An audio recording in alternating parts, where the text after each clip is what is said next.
Hey lovely people, have a beautiful day. Welcome back to our channel అందాల లోగిలి. అందరికీ నమస్కారం. అందాల లోగిలికి స్వాగతం. ఇప్పుడు మనం మానవత్వం అనే కథ యొక్క 9వ భాగాన్ని విందామా? ఇక కథలోకి వెళ్తే, ఒక నెల రోజులు ఇంటి దగ్గర ఉండి రెస్ట్ తీసుకోవాలనుకున్న జయకు అమ్మమ్మ పోరుతో రెస్ట్ దూరం అయ్యింది. నిలబడితే, నడిస్తే, కూర్చుంటే, వంట చేస్తున్నా, తింటున్నా ఒక్కొక్క విషయంలోనూ 1000 తప్పులు కనిపెట్టిన సరోజని చూస్తే డేగను చూసిన కోడిపిల్లల తల్లి వీపు వెనుక దాక్కునేది జయ. యామిని ఉద్యోగానికి వెళ్ళిన తర్వాత తన గదికి అంకితమైపోతుంది జయ. దానికి కూడా ఆవేశంగా అరుస్తుంది సరోజ. నేనేమో ఈ ఇంటికి పని మనిషిలాగాను, ఇది యజమానురాలులాగాను హక్కుతో రూములోకి వెళ్ళి కూర్చోంటోంది. ఇక్కడ ఒంటరిగా ఉండి అవస్థపడుతున్నానే అంటూ తన కోపాన్ని వంట గిన్నెల మీద చూపిస్తుంది. రామారావు భార్య మీద అరుస్తాడు. ఎందుకే ఆ పిల్లను కనబడనివ్వకుండా చేస్తున్నావు? దానికి కూడా ఆపరేషన్ చేసుకున్న ఒళ్ళు, అది కూడా ఎక్కువ పనులు చేయకూడదు, కానీ నీ దగ్గర చిక్కుకుని అవస్థ పడుతోంది. ఎందుకు మాట్లాడరు? టైంకు ఠా అంటూ మంచం దగ్గరకే తినడానికి తెస్తున్నాగా, ఏదైనా మాట్లాడుతారు. సరోజ, దేనిని మరిచిపోయినా క్షమాపణ ఉంటుంది, కానీ చేసిన త్యాగాన్ని మరిచిపోతే క్షమాపణే ఉండదు. ఆ పిల్ల చేసిన త్యాగాన్ని మరిచిపోకు. ఆపండి, నాకు పాఠాలు చెప్పడం ఆపి నిద్రపోండి. ఇప్పటికీ అన్నీ అనుభవిస్తున్నది మీరు మాత్రమే. మాటకు మాట అగ్నికణాలను వెదజల్లుతున్న భార్యతో మాటలు పొడిగించడం ఇష్టం లేక కళ్ళు మూసుకుని పడుకున్నారు. గదిలోపలే బందీగా ఉండటం కుదరక బయట తిరగనూ లేక ఉక్కిరి బిక్కిరి అవుతున్న జయ రాత్రి తల్లితో మాటలు మొదలుపెట్టింది. అమ్మా, ఏమిట్రా, నేను రేపటి నుంచి ఉద్యోగానికి వెళ్ళనా? ఎందుకే అంత తొందర? ఆపరేషన్ అయ్యి 1 నెల కూడా అవ్వలేదు. చిన్న ఆపరేషనే కదమ్మా, ఎటువంటి నొప్పి లేదు. ఇంట్లోనే ఒక్కతిగా బందీగా ఉండలేకపోతున్నాను అంటున్న కూతురు మొహంలోకి లోతుగా చూసింది యామిని. అమ్మమ్మ ఏమైనా అన్నదా? చాచా, అదేమీ లేదమ్మా. వెంటనే కాదన్న కూతుర్ని తన చేతులతో బంధించి తన ఒడిలోకి లాక్కుని పడుకోబెట్టుకుంది యామిని. బంగారం, నాకు నీ గురించి తెలుసు, అమ్మమ్మ గురించి తెలుసు. పుట్టుకతో వచ్చిన అమ్మమ్మ గుణాన్ని మార్చగలం అని అనిపించటం లేదు. కానీ తాతయ్య పాపం, ఆయన కోసం మనం కొంచెం సర్దుకుపోవాల్సిందే. ఇప్పటికే మామయ్యలు వదిలేశారు. మీ పెద్దమ్మ పెద్ద కుటుంబంలో కలిసి జీవిస్తున్నది. ఆమె దగ్గరకు వెళ్ళి ఈమె జీవించలేదు. మనమే ఈవిడ్ని చూసుకోవాలి. అందుకని.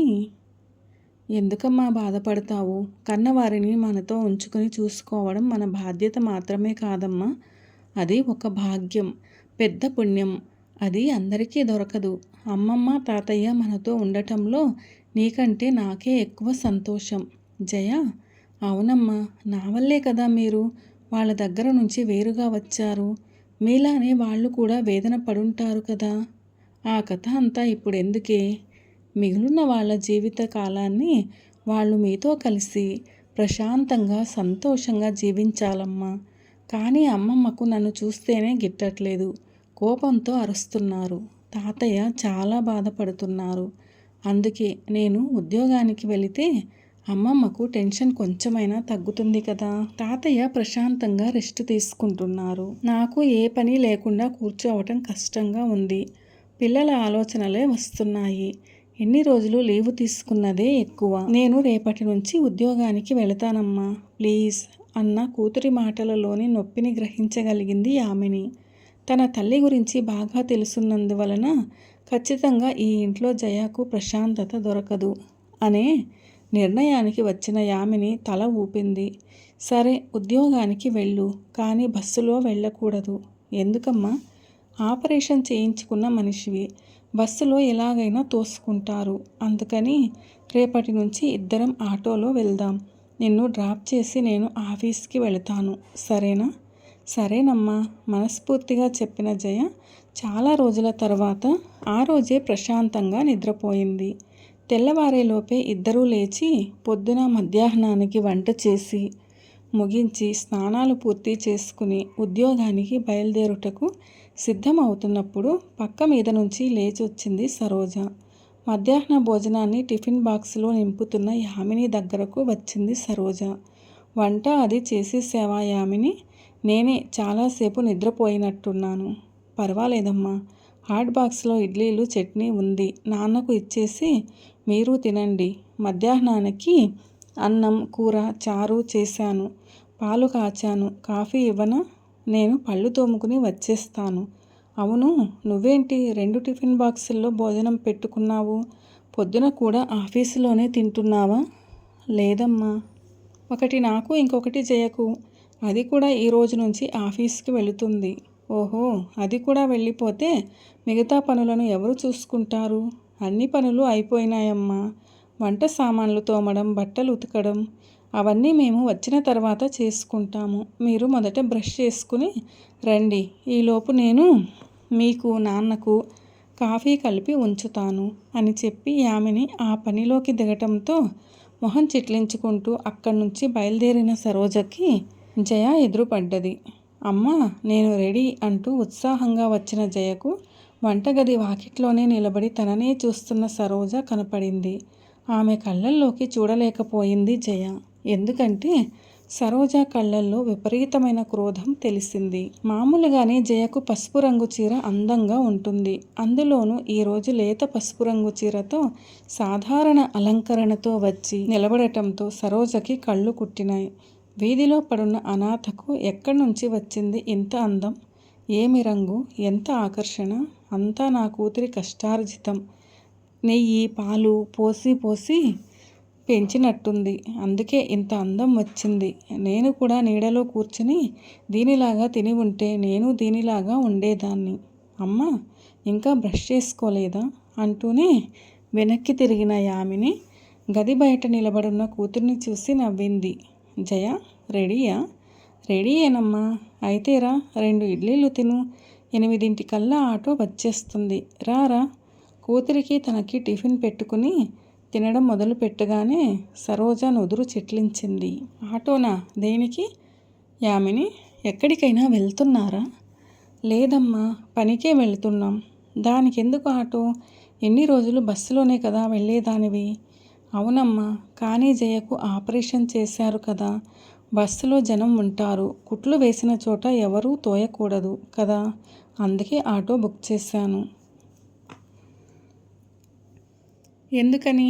ఆపరేషన్ చేయించుకున్న వాళ్ళెవరూ బస్సుల్లో వెళ్ళటం లేదా? ఇది ఏమన్నా కుబేరుడి ఇంట్లో పుట్టిందా? సరోజ ఆత్రంగా అడగగానే జయకు తింటున్న ఇడ్లీ ముక్క గొంతులోకి దిగటానికి మొరాయించింది. యామినికి కోపం తలకెక్కింది. అమ్మా, ఇప్పుడెందుకు పొద్దున్నే గొడవ మొదలు పెట్టావు? నేను గొడవ చేస్తున్నానా? ఆటోలో పక్క వీధికి వెళ్ళటానికే 100 రూపాయలు ఖర్చు అవుతాయి. మీరు రోజూ వెడితే ఎంత ఖర్చు అవుతుంది? అవని, కొన్నిసార్లు ఖర్చు గురించి ఆలోచించగలమా?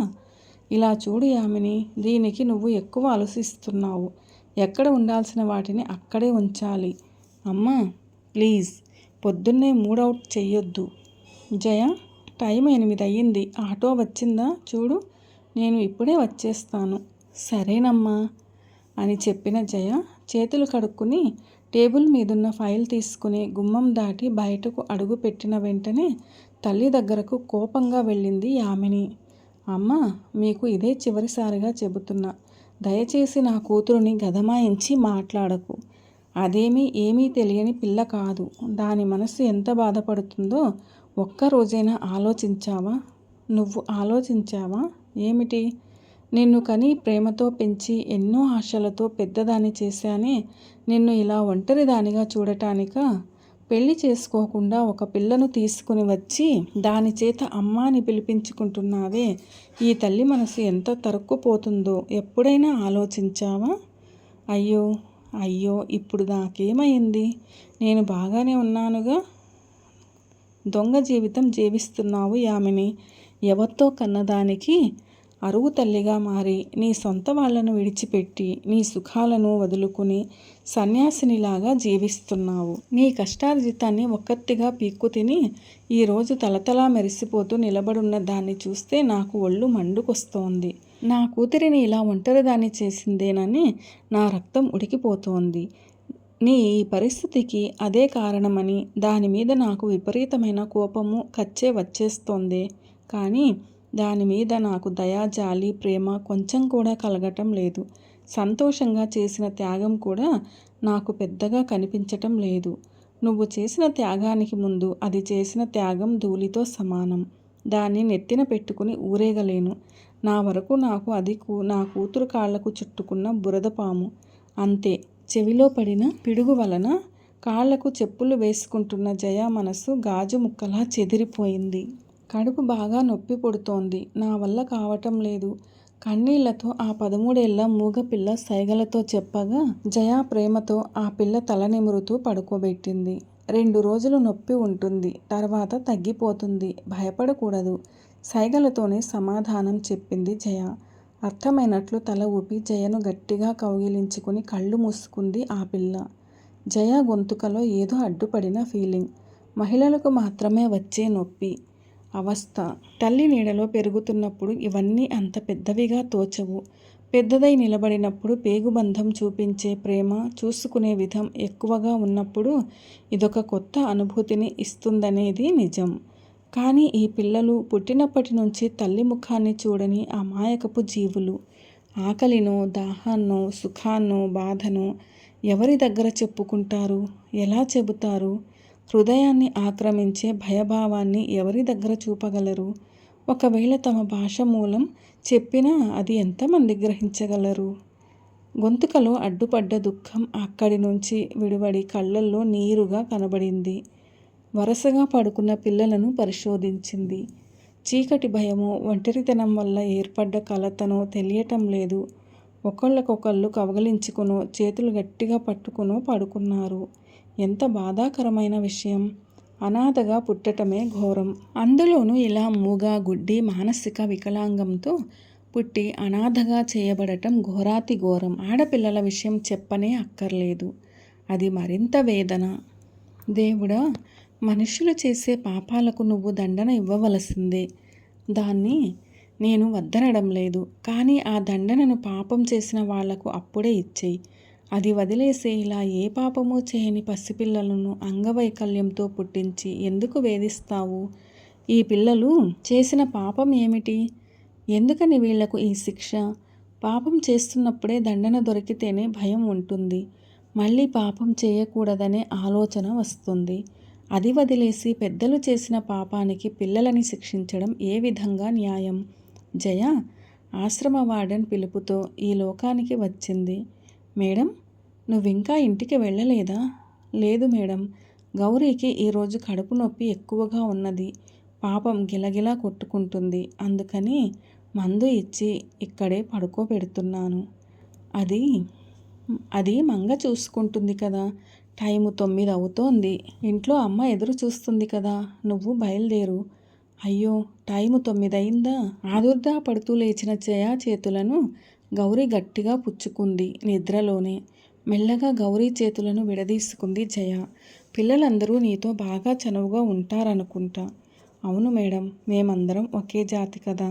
జయ, అది మేమందరము మహిళలమే కదా అన్నాను. నేను ఒక మహిళే కదా జయ. నా దగ్గర ఇంత చనువుగా ఉండరు, మాట్లాడరు. మీరు టీచర్ మేడం, నేను వాళ్ళల్లో ఒక్కతిని. అంతేకాకుండా వీళ్ళ భాషను చదువుకున్నాను. అందుకనే ఇక్కడే ఉండి ఉద్యోగం చేయగలవా అని అడిగాను. నువ్వే ఏమీ చెప్పటం లేదు. ఆవిడ కష్టంగా చెబుతుంటే జయ మనసు తానుగానే సరోజ దగ్గరకు వెళ్ళింది. ఇంట్లో ఆవిడ చేత వదపడటం కంటే ఈ పిల్లలకు తల్లిగా మారి సేవలు చేసుకుంటూ ఇక్కడే ఉండిపోవచ్చు.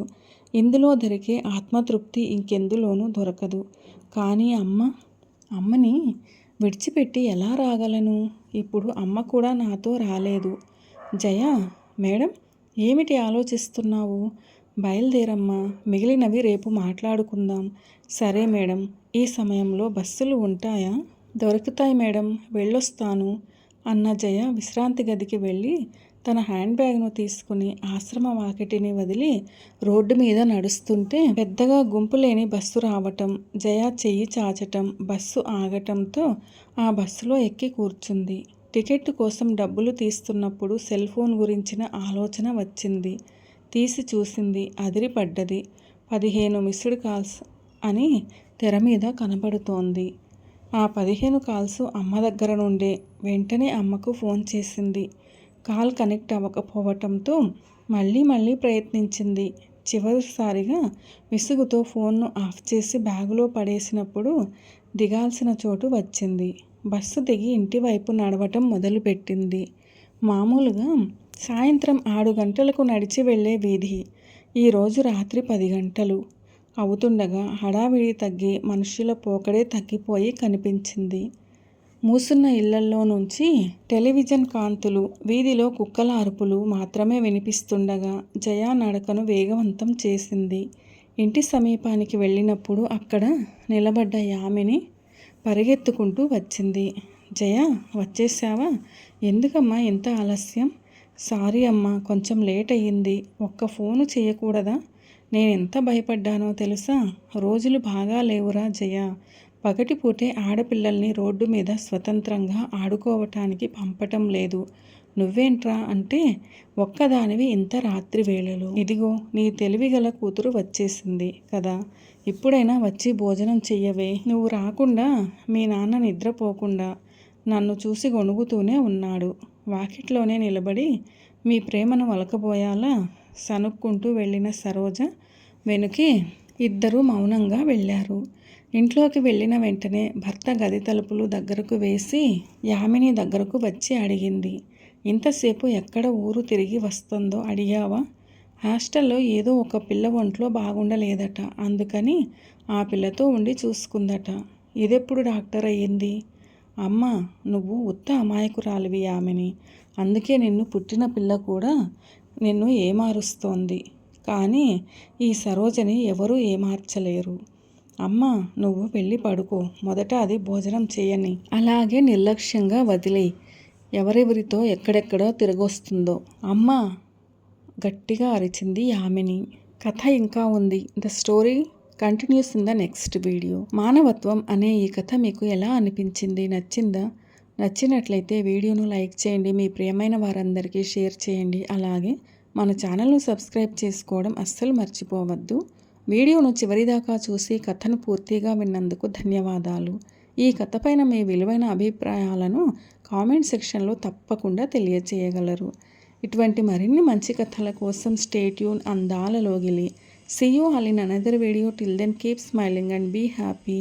A very special thanks to the story writer for this wonderful and amazing story, Manavatvam.